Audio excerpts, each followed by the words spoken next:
Hi YouTube, it's me, Renee. I wanted to make a video today about moving to Spain and 5 things that you should know about being black. Okay, so let's jump right into it. Number one.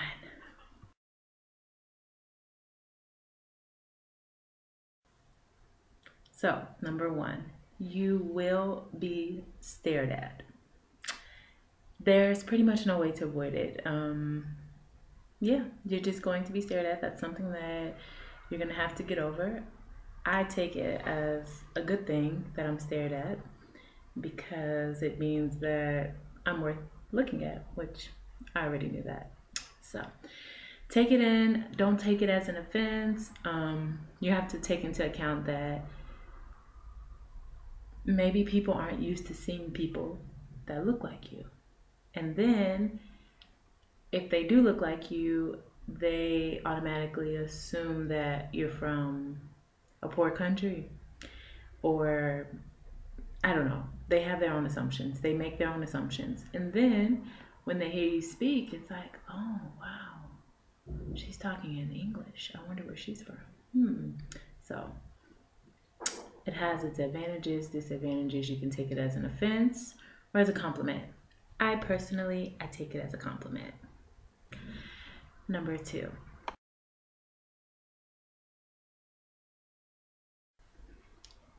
This one's a little silly. You will be expected to know how to sing. Sounds crazy. Actually, it's not, because I've had so many people ask me if I know how to sing. I don't know. I don't know what that is. I guess they automatically assume that because you're black, Beyonce is black and she's from the States. And in my case, Beyonce's from Houston and I'm from Houston, so I know how to sing. Oh my gosh, perfect. Can you sing us a song? No. So I think it's something that's funny. Don't take offense to it. Even I was talking with the secretary of my school and she asked me if I know how to sing, and I just looked at her like, and she's like, or maybe that's just something that us Spanish people think about people from the US. But she didn't say black people, but I know she wanted to say it, but it's okay. I don't mind. So maybe they'll expect you to know how to sing. So get your singing lessons together.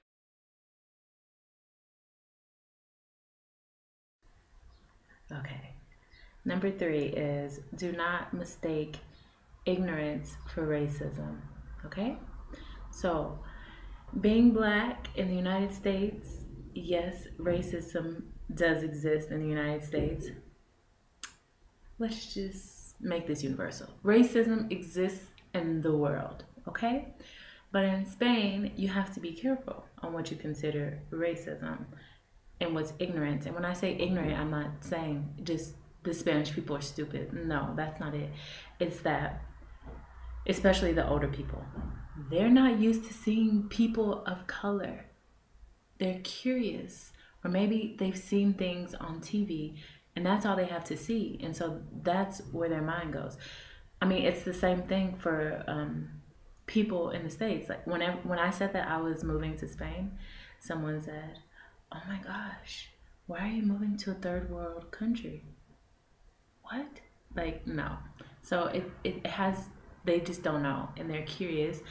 And that goes along with the stares. And maybe they've never seen someone as beautiful like myself. But and so they keep looking. And for us to stare at someone is rude, but for them it's not. So that's just something that you have to get used to. Even kids, they stare. You know how your parents teach you or you're raised to believe that staring is rude. Well, not here.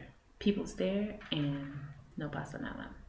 So, number four.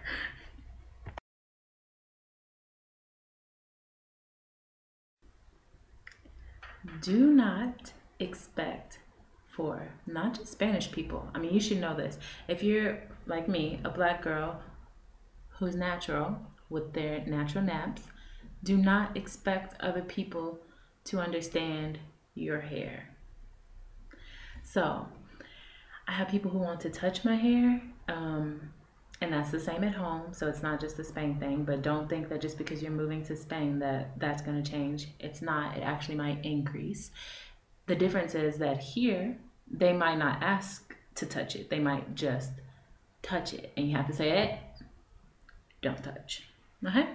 So don't expect them to understand. I mean, my students, I know they're kids, but they're high school. Some things should be maybe common sense. They asked me things like I had when I went home for Christmas break, I came back with Senegalese twist, and they were asking me, but how does it stay? How does what stay? When you twist it, how does it stay? Okay. Another thing, one time I came to work, usually I wear my hair in protective styles because I'm in Spain. No one knows me, so I can be doing whatever to my hair, wearing these ugly styles to make it grow. Cool, no one cares. One day, I did a wash and go, and I forgot to wrap my hair. Ugh. So the next day, it was a mess. It was horrible. It was terrible. So I had to just do something to it. When I went to work, they were asking me, "Oh my gosh, what did you do to your hair?" And it was terrible. Like it was terrible. It was the day after from a wash and go, and I forgot to wrap it or put a scarf on it at night. And so when I woke up the next morning, I was like, "Oh man!" So all I did was spray some water, literally, like maybe just do something like where I just pull it back or just something. I don't know. It was something. If I was in the States, they would know. They'd be like, ugh, what happened? But they're like, oh my gosh, what did you do? And I was like, well, I washed it. And maybe that came off as rude, but it's the truth. Because, when you have natural hair, when you put water to it, it does wonders. Another question that I had was, how often do you wash your hair? I'm like, well, maybe once a month. Maybe, I don't know. And it's like, ugh, that's disgusting. But they don't understand. Even people in the States, they don't understand the life of a natural. Like, you can't wash your hair every day like white people. Like, no, you can't. You can wash your hair every week if you want, but you're still gonna be dry and looking crazy. So I wash my hair once a month.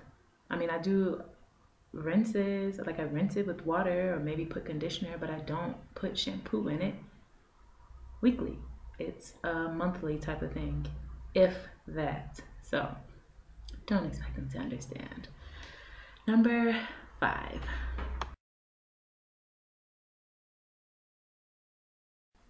Number 5 is don't expect them to understand or even accept your culture or your way of life. That's pretty self-explanatory.